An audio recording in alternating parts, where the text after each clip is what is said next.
Bonjour à tous et à toutes, j'espère que vous allez bien. Installez-vous confortablement et bienvenue dans une vidéo qui apparemment s'appelle un carnet d'auteur.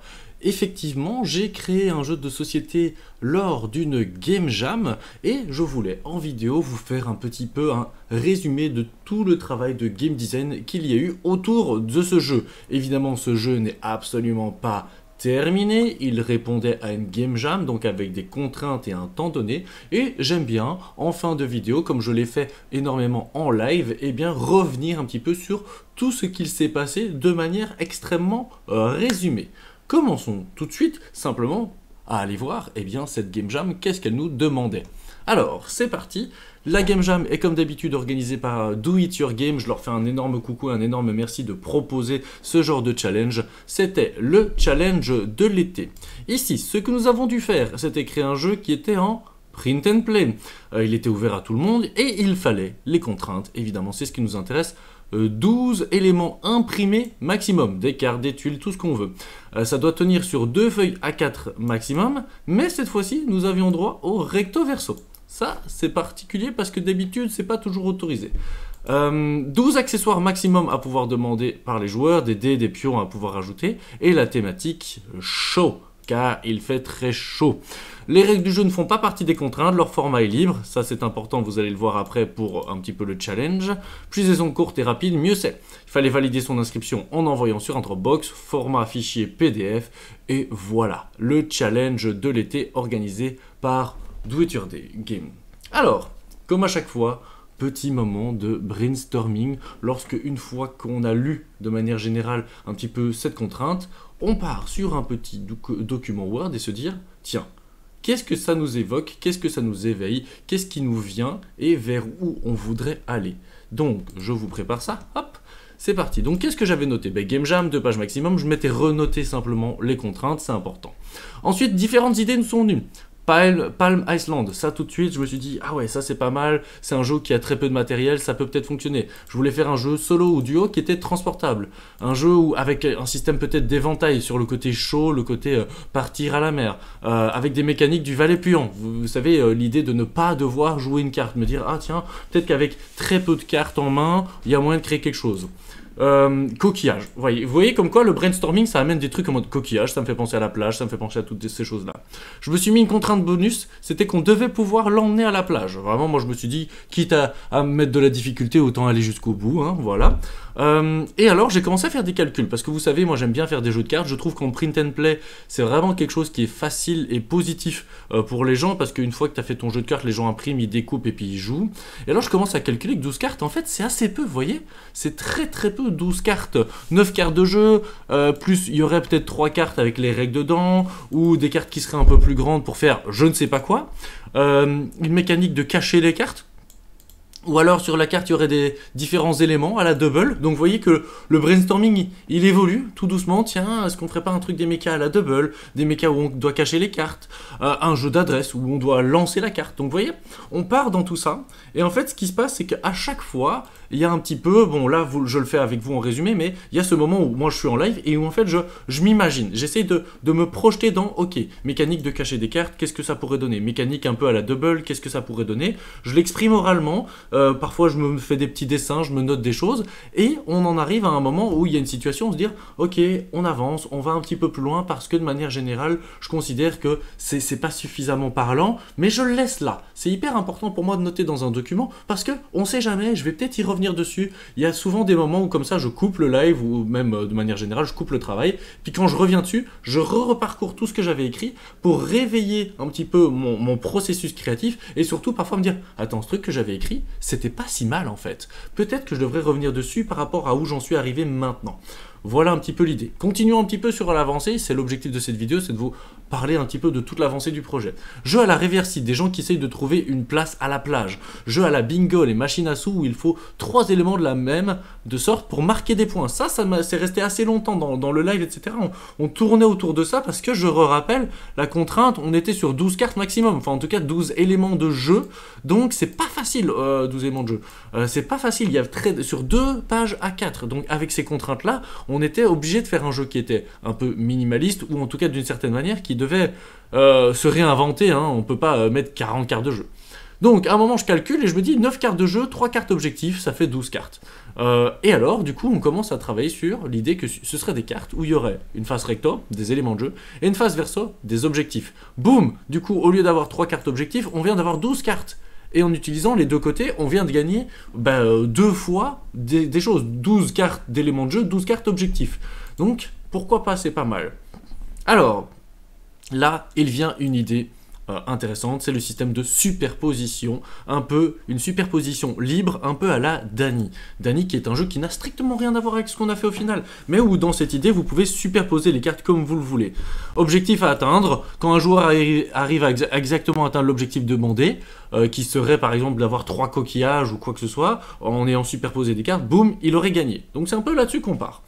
Et alors on est resté longtemps là-dessus, hein, sur un tour de jeu. Un joueur qui aurait 5 mains à son tour, il doit jouer une carte de sa main et superposer, cacher au moins un élément d'une carte précédemment jouée. Et alors on est resté assez longtemps là-dessus.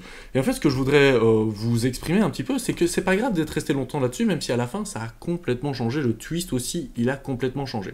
On est resté là-dessus, et c'était vraiment parti sur cette idée là de ok, j'ai des cartes en main, je superpose et je dois atteindre un objectif. On était sur un jeu compétitif qui s'inspirait un petit peu de Dany et qui mélangeait d'autres concepts.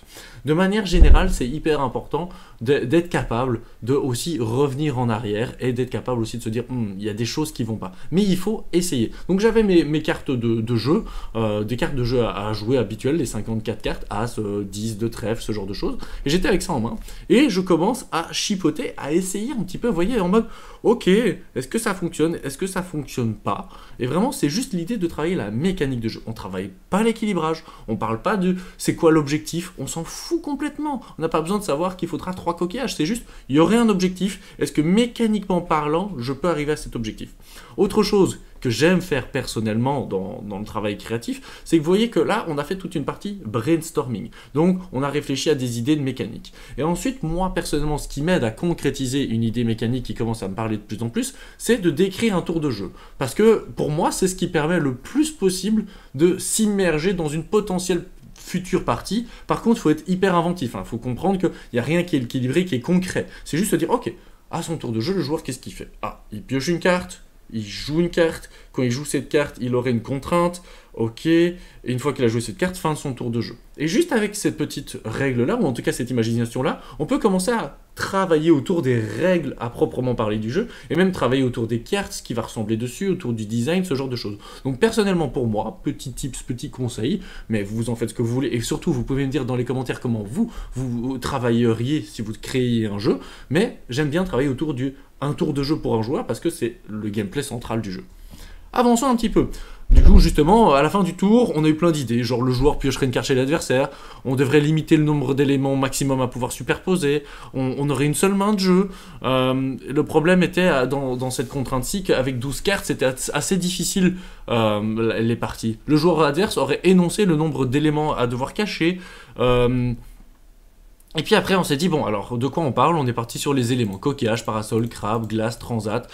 Et là, merci à Ludema, je fais un coucou à Ludema, parce que c'est lui qui a eu une idée en disant, mais tiens, ça pourrait être cool si on faisait un truc, enfin moi je parlais de la dimension écologique, mais je voyais pas trop, et il me dit, bah écoute, ça pourrait être l'idée de nettoyer la plage. En tout cas, je sais plus exactement comment ça s'est passé dans le live, mais je sais que Ludema, c'est toi qui as initié un peu une réflexion autour de l'écologie, et donc merci à toi, parce que ça a débloqué quelque chose dans le jeu, en mode, hey, mais ouais, si il y avait des choses qui étaient sales sur la plage, et que notre objectif était de les effacer, les enlever, les ramasser donc. Et donc on est parti mégots de cigarettes, sacs plastiques, bouteilles, des habits abandonnés, bref, on est parti sur cette thématique-là, et ça m'a vraiment énormément parlé personnellement, je me suis dit, c'est une thématique que je veux avancer. Alors on a tout recommencé, voilà. Comme je le disais plusieurs fois, il faut être capable de tout recommencer sans pour autant abandonner tout ce qu'on avait fait avant. C'est vraiment un petit peu cette idée de se dire, ok.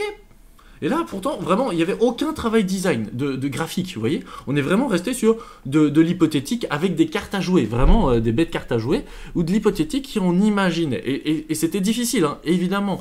Mais moi, j'y arrivais un petit peu parce que j'ai l'habitude de faire ça. Et vraiment, personnellement, ce qui me parle, c'était vraiment cette imagination me faisait avancer dans le travail. Et puis, il faut être capable de tout recommencer, de se dire, ok, on avait des idées.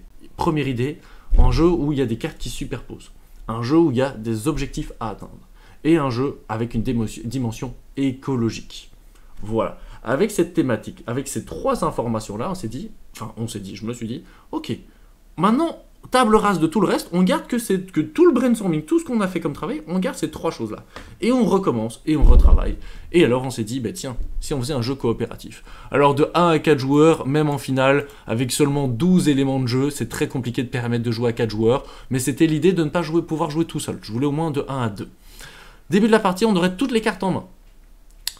C'est ce qui était proposé, et le premier joueur devrait jouer une carte. Principe du jeu, c'est d'essayer de nettoyer au mieux la plage des déchets, vous voyez. Là on était mieux, ça devenait un peu plus concret. Principe des cartes, il y aurait des faces recto, face verso, et là on est resté sur la même idée que sur la face avant il y aurait des éléments positifs, on a choisi 5, et il y aurait une contrainte centrale entourée qui correspond à un élément de jeu. Donc on revient sur cette idée de contrainte, parce qu'il fallait ajouter ça, il fallait obliger la personne, même si surtout en faisant un coopératif, il fallait obliger les gens à avoir une contrainte qu'ils ne peuvent pas décider. Et le tour de jeu, vous voyez, je reviens sur un tour de jeu, le joueur actif pioche une carte, son partenaire décide quelle carte il doit jouer. Donc il y avait un peu ce truc là où je voulais, et ça a pris un peu de temps, mais je voulais vraiment essayer de forcer le fait qu'il y ait une coopération entre les 2 joueurs et que ce soit pas juste un jeu chacun joue dans son coin. Et donc il y ait, sans obligatoirement nécessiter de discussion, une interaction entre les joueurs. Et donc l'interaction c'était justement que moi, en fait j'allais placer la carte, j'allais la jouer, mais je n'allais pas choisir quelle carte j'allais jouer, c'est mon partenaire. Et ce partenaire, lui, il avait besoin de certaines informations, parce qu'en fait, au début, il y avait les cartes étaient, tu savais pas ce que tu choisissais, et du coup, c'est un joyeux bordel. De manière générale, même dans la réflexion, très vite, on s'est dit non. En fait, il faut quand même que la personne qui choisisse, elle ait une information. D'accord. Ensuite, fin de partie, la dernière carte qui est posée reste en main, accorde un bonus supplémentaire potentiel. Et ça, c'était vraiment pas mal. C'était vraiment un peu toute cette idée de dire, ok, on va jouer toutes les cartes sauf X étant le nombre de joueurs. Par exemple, à 2 joueurs, on aurait joué, il y a 2 cartes qu'on ne jouait pas, et ces 2 cartes, eh bien, ce seraient des objectifs à atteindre en fin de partie. Et ça, je trouve vraiment sympa, parce que alors, du coup, pendant toute la partie, tu essayes de sauver des cartes, des objectifs, pour te rapporter un peu plus de points. Attention, si à un moment on ne savait pas respecter la contrainte à cette étape-là du jeu, eh bien la partie serait immédiatement perdue. Là, on en est arrivé vraiment à un stade où, boum, fini le document Word, fini un petit peu les règles du jeu de manière générale. Elles ne sont pas parfaites, elles ne sont pas concrètes, on est d'accord, mais de manière logique, eh bien on peut arriver à cette étape de design et de création, et c'est justement ce qu'on va aller faire maintenant ensemble. Tac, tac, et je vais vous retrouver ça. Tadam! Nous avons été sur notre ami Canva. Alors, l'ami Canva, première chose, je commence à travailler sur le design. Qu'est-ce que je fais? Je travaille un petit peu sur le fond de la carte. Je dois faire quelque chose d'ultra léger, d'ultra simpliste, d'ultra facile, parce que 1, je ne suis pas designer ni graphiste, donc je ne sais pas faire ça. Et 2, de manière générale, je pense que l'idée, c'est de faire un truc un peu sympa. Alors on va chercher les différents éléments, donc là on cherche un petit peu sur Canva, hop, les éléments positifs, feuille 1, les éléments négatifs, feuille 2, et puis voyez un petit peu la finalité que ça a pu donner. Très rapidement, je me suis rendu compte que 5 éléments et 5 éléments positifs, 5 éléments négatifs, c'était trop. Donc petite sélection seulement de quelques éléments positifs, quelques éléments négatifs.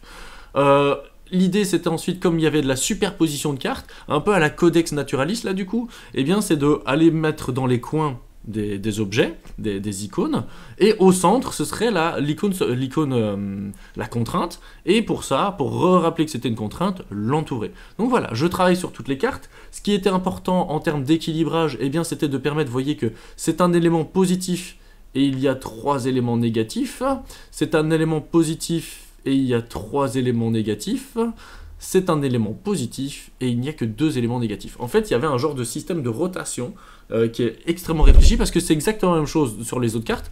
Un élément négatif, 2 positifs, un élément négatif, 3 positifs, et un élément négatif, 2 positifs. Vous voyez? Donc en fait, hyper important ce côté équilibrage. Équilibrage. Et il n'y a jamais 2 fois le même élément. Pourquoi? Parce que avec le temps que j'ai pour créer la Game Jam, j'ai pas le temps de commencer à faire vraiment un tableau Excel avec X fois sur telle carte, il y aurait 2 éléments négatifs et 1 positif. Vous voyez, j'ai pas le temps en fait de faire tout un truc où j'augmente le nombre de cartes, même de manière générale, vu que ça fait partie de la contrainte. Donc qu'est-ce que je dois faire? Je dois vraiment faire le plus simple et le plus accessible possible. Et voilà où on en est arrivé. Une fois qu'on a ce design, Ah, ça, je vous montre pas tout de suite parce que ça, c'est la finalité. Mais je vais quand même devoir... Qu'est-ce qu'on fait? On va sur Tabletop Simulator. Et alors, sur notre ami Tabletop Simulator, pendant que je vais quand même pas vous... Enfin, ça, vous pouvez le voir, mais c'est juste après. Sur Tabletop Simulator, qu'est-ce qu'on commence à faire? On commence à faire du test. Et donc, le jeu commence à être testé en mode, ok, là, par exemple, j'ai la contrainte sac plastique, je dois recouvrir le sac plastique. Hop, je recouvre, vous voyez, le sac plastique.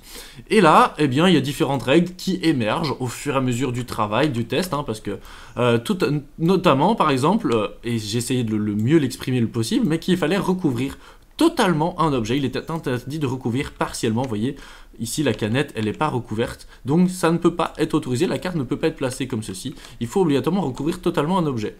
Donc, par exemple, je pourrais faire... Ah, c'est plus compliqué ici. Donc vous voyez, ici par exemple, c'est assez compliqué d'y arriver. Donc il faut trouver un système où j'arrive à recouvrir complètement l'objet ou par exemple comme ceci. Voilà. Alors là, imaginez, c'est pas extrêmement bien fait. Voilà. Tada, j'ai recouvert l'objet. Et ainsi de suite. Et donc en fait, il y a des petites phases de test comme ça où on réfléchit. Vous voyez, là la canette, il y avait une canette. Tac, tac, je peux recouvrir 2 objets. Ah, je peux même arriver à en recouvrir un 3e, mais c'est pas intéressant pour moi parce que c'est un positif. Hop. On recouvre. Donc, phase de test. Phase de test extrêmement concluante, extrêmement positive parce que simple, efficace, rapide, pas trop complexe à comprendre et amène une partie qui n'est pas mécanique parce que chaque partie est différente, même si de manière générale la stratégie va être la même, recouvrir un maximum d'objets polluants. Mais ça fonctionne. Donc à partir du moment où ça fonctionne, on commence à peaufiner un petit peu. C'est-à-dire qu'on avait les mécaniques de base, elles fonctionnent. On a un design de base, il fonctionne. Maintenant, il faut peaufiner. Et pour peaufiner, eh bien, comment est-ce qu'on fait? On teste et on reteste. Même si on a très peu de temps. Et durant les phases de test, en fait, ce qui s'est avéré, c'est que je vous rappelle qu'on était dans un système où les joueurs avaient leurs cartes en main. Donc tout le monde avait ses cartes en main. Et l'un et l'autre jouaient l'un avec l'autre, on va dire, et demandaient, tiens, à toi de jouer ça, à toi de jouer ça. Il nous arrivait des situations où eh bien, la contrainte était non respectable. Et en fait, c'était embêtant. Parce que ça m'embêtait de dire, bah, ils perdent la partie. Alors que parfois, tu étais juste embêté, tu n'avais pas le choix. Donc là, on avait un problème. On avait la problématique qui était que, parfois, une contrainte, je ne savais pas la respecter. Et donc, que faire? Que faire? Et c'est là qu'est arrivée l'idée de se dire, bah, tiens, plutôt que forcer les 2 cartes en fin de partie, si on permettait, parce que je ne vous ai pas encore trop parlé des cartes objectives, mais vous aviez compris que de l'autre côté, il y a des objectifs, si on permettait au joueur de plutôt que choisir une carte dans la main de l'autre, il peut aussi décider de choisir de la garder pour l'objectif. Et donc on répondait tout de suite à la problématique de la contrainte qui était, ok, le joueur il a des contraintes qui ne sera pas remplir, c'est pas grave, moi ce que je vais le faire, je vais lui prendre cette carte contrainte et je vais la garder en objectif pour la fin de partie. Et donc il était possible d'avoir plein de cartes objectifs en fin de partie comme pas du tout. Parce que, de toute façon, toutes les cartes au plan de jeu, et c'est là où c'est venu, toutes les cartes sur le jeu rapportaient des points de victoire. Un point de victoire par objet positif, un point de victoire par objet négatif. Pourquoi ça? Simplement pour que ce soit ultra facile à compter. Vraiment, plus c'est facile à compter, mieux c'est. Les objets sont très visuellement...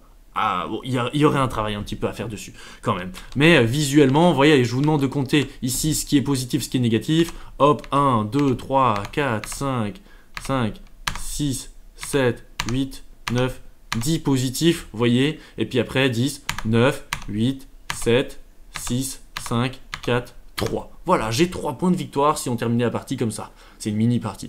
Et vous voyez, je me suis dit, ok, en fait, ça va, j'ai fait des tests, et compter, c'est accessible, c'est pas trop compliqué, les objets, en plus, on joue tout le temps avec, visuellement, on arrive quand même à se repérer que c'est des objets positifs ou négatifs, donc ça fonctionne. L'idée de l'objectif qu'on peut sauver pendant la partie, ça fonctionne aussi. Très bien, on avance encore une fois dans les règles du jeu. Et là, eh bien, il nous reste une petite finalité. Ce petit truc qui a tout fait en soi. Les objectifs étaient trop faciles à réussir. C'était pas du tout les objectifs que vous voyez là. On avait vraiment des objectifs qui étaient vraiment trop faciles à réussir. Et c'est vrai que c'est le moment pour moi de vous montrer un petit peu le travail de version 1. Vous voyez, en version 1, on avait ce genre d'objectif. Je crois que vous voyez correctement quand même. On avait ce genre d'objectif. S'il veut bien se lancer et s'afficher. On avait ce genre d'objectif. 3 glaces te rapportaient 5 points de victoire par triplé de glace. Donc vous voyez, on avait tout ce genre d'objectifs, mais on avait aussi des objectifs négatifs.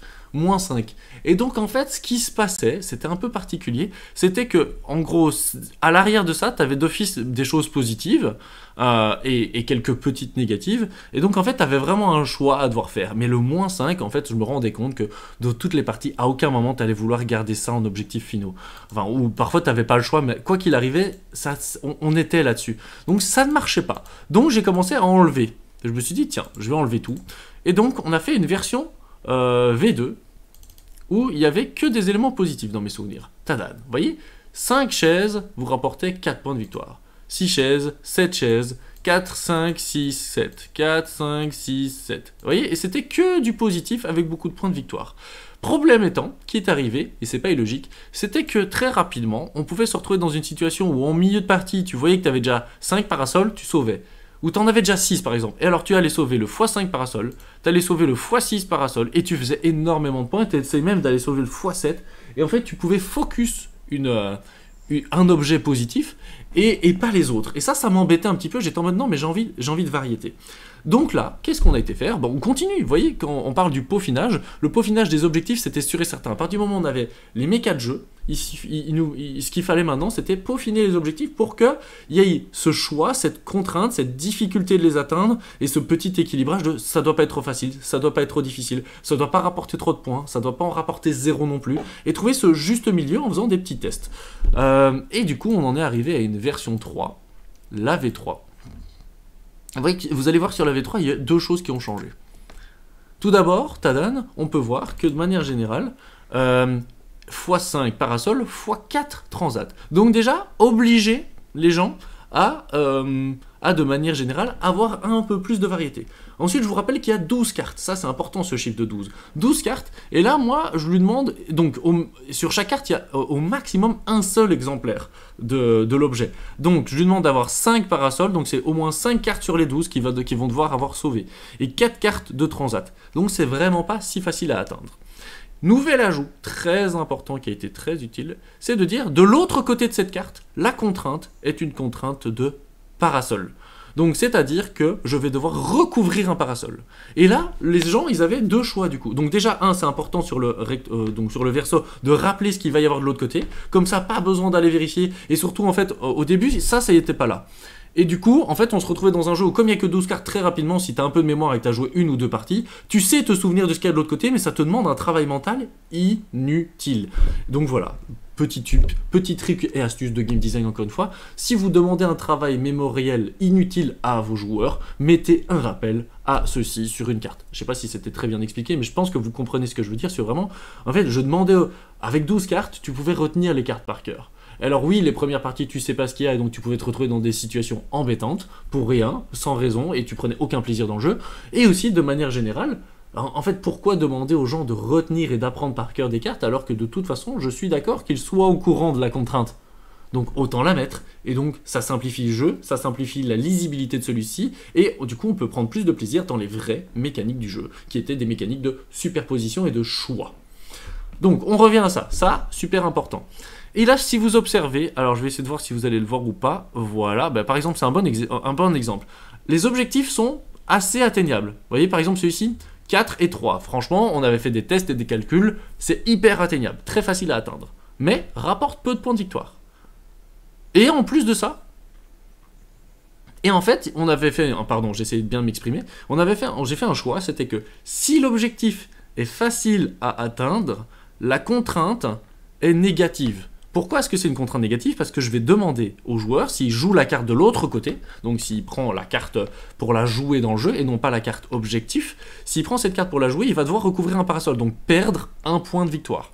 Et donc là, j'aimais beaucoup parce qu'on se retrouvait dans un choix pas extrêmement cornélien non plus, mais c'est de 1, je perds un point de victoire et j'essaye d'en gagner un peu plus et d'arriver à faire des plus grands objectifs. Je perds un point de victoire parce que je vais devoir recouvrir au minimum un parasol. Ou alors 2, je sauve un objectif assez facile, mais il me rapportera peu de points. Et donc, on a fait cette évolution-là, et vous voyez que dès que les objectifs sont plus difficiles à atteindre, et donc, d'une certaine manière, rapportent plus de points de victoire, on avait cette contrainte-là. Pourquoi? Parce qu'un objectif comme ça, tu as envie de l'avoir, tu as envie de le garder, donc de le garder pour avoir des points de victoire. Mais tu as aussi envie d'avoir la contrainte canette. Pourquoi? Parce que ça va te demander de recouvrir un point négatif, donc de gagner des points de victoire d'une certaine manière. Vous voyez ce que je veux dire? Et donc vraiment, avec toute cette contrainte-là, on a vraiment eu une situation vraiment très chouette où à chaque fois, c'est un choix à devoir faire. Et le x7 parasol tout seul, ça a vraiment été calculé. Il y a 12 cartes. Donc ça veut dire qu'il y en a 7 sur les 12 que tu as consacré et où tu as sauvé les parasols et où tu as réussi à bien superposer. Donc c'est vraiment pas facile, c'est atteignable, mais c'est pas facile à atteindre. Et donc on s'est dit, bah voilà, franchement le x7 c'est le seul qui plaît tout seul. Et à partir de là, vous voyez, on a fait exactement la même chose pour un petit peu toutes les cartes objectifs et on en est arrivé à une quasi fin de jeu. Et oui, et donc là, maintenant on en était dans ces règles-là, où les joueurs avaient les cartes en main, face recto et face verso, comme vous voyez ici, et quand c'était à son tour de jeu, je pouvais choisir, moi ce que je vois, si je suis l'adversaire, enfin pas l'adversaire, si je suis son partenaire à cette personne-là, ce que je vois c'est ça. Et donc je peux lui dire, je peux voir le jeu, ok, et je peux lui dire, ok, tu joues cette carte-là, ou alors je peux lui dire, je prends cette carte et je la mets en objectif. Vous voyez, ce que ça c'était avant. Avant, une idée finale. Avant, enfin, c'est dans le rush final, une idée pour simplifier toute cette règle de jeu, qui a été vraiment génialissime, qui a été de dire, mais pourquoi est-ce qu'on fait des mains de joueurs alors qu'on pourrait faire un paquet de joueurs? Aussi simple que ça. Et là, on s'est dit, let's go, on fait un paquet de joueurs, clac, on arrive sur les 12 cartes, on mélange toutes les 12 cartes, boum, début du tour, et en fait, on est vraiment arrivé sur une phase la plus pure et la plus simple possible. À mon tour de jeu, je suis joueur, qu'est-ce que je peux faire? Soit, je prends la carte et je la mets en objectif, côté droit. Soit, je retourne la carte et je dois respecter la contrainte. Sauf, la première carte jouée, il ne faut pas respecter la contrainte. Donc ici, je suis joueur. Est-ce que je veux éliminer une canette ou est-ce que je veux prendre des objectifs de fin de partie? On imagine que je prends des objectifs. Ici, je veux éliminer un transat. Hop, je la retourne et je joue. Vous voyez, ah oui, j'ai retourné un transat comme ça. Et on essaye de faire et on essaye en même temps d'éliminer un maximum de cartes négatives. Ici, ah, je sais que c'est une glace, il y a une glace qui est là. Vous voyez, par exemple ici, je sais que c'est une glace. Il y a une glace qui est là, mais elle est entourée de choses assez positives. Donc, plutôt se dire, ok, je vais la garder pour des points de victoire. Encore une glace. Plus compliqué. Point de victoire. Ah, cigarette. Ok, je retourne. J'essaye de se recouvrir. Vous voyez, je vais recouvrir 2 points négatifs par 2 points positifs. C'est pas mal. Je peux peut-être essayer même de me tourner un petit peu comme ça. Non, ça marche pas trop. Ah, si c'est tout pile, on sait jamais, ça peut m'être utile. Et ainsi de suite, et ainsi de suite. Et en fait, vraiment, cette dernière idée-là, pour moi, elle sauve le jeu, en tout cas, elle l'aide énormément. C'est vraiment tout ce côté où on est arrivé dans une situation où c'est extrêmement simple. À ton tour de jeu en tant que joueur, tu prends des décisions seul. Mais tu es en coopération avec les autres parce qu'en fonction de ce que les autres ont fait, tu dois essayer de toi t'adapter à ce que les autres ont fait pour aussi respecter leurs demandes. Et donc c'est un jeu où les règles sont les mêmes en solo ou à plusieurs. Tu peux jouer jusqu'à 4 mais il n'y a que 12 cartes donc ça va aller extrêmement vite. Mais ce qui est cool c'est que moi j'aime bien penser mes jeux pour une potentielle évolution. Et donc clairement je vais continuer à travailler sur ce jeu un petit peu. Et donc dans le travail du jeu on va rajouter plus de cartes, donc plus de choix, donc plus d'objectifs différents et donc plus de choses à pouvoir faire évidemment. Et voilà, on a terminé le jeu. Qu'est-ce qu'il nous restait à faire du coup en tant que... une fois qu'on avait tout le jeu, eh bien c'était de faire les règles et ben pour ça j'ai triché un petit peu, enfin c'était pas interdit, mais pour ça d'abord j'ai fait une version print and play. La version print and play avec impression, petit rappel, impression recto verso, petit truc et astuce pour rappel en recto. C'est ceci, en verso ce sera cette carte-ci imprimée, donc c'est un effet miroir, vous voyez, recto verso, et je pouvais même bien vérifier, donc voilà, j'avais mon fichier, et ce que j'ai fait, c'est que j'ai décidé de faire une vidéo règle de jeu, en vous expliquant un petit peu comme je viens de vous faire là, parce que c'était beaucoup plus facile pour moi d'expliquer que de devoir les écrire, puisqu'il nous restait très peu de temps pour la game jam, et donc j'avais pas le temps de les écrire. Le nom du jeu, Clean Beach, nettoyer la plage, et voilà le petit jeu et mon petit carnet d'auteur pour vous parler de ce jeu-là. Vraiment, si vous êtes là encore dans cette vidéo, franchement, n'hésitez pas à mettre un commentaire en disant « Je suis encore là dans cette vidéo ». Surtout me dire un petit peu ce que vous en pensez quand je vous parle de game design comme ça, que je vous partage un petit peu ce que j'ai fait. Je pense et je trouve, pour l'avoir déjà fait, que c'est mieux que je vous fasse un résumé là en plus ou moins 30 minutes que de vous mettre en rediffusion c'est presque 8 heures de travail en live.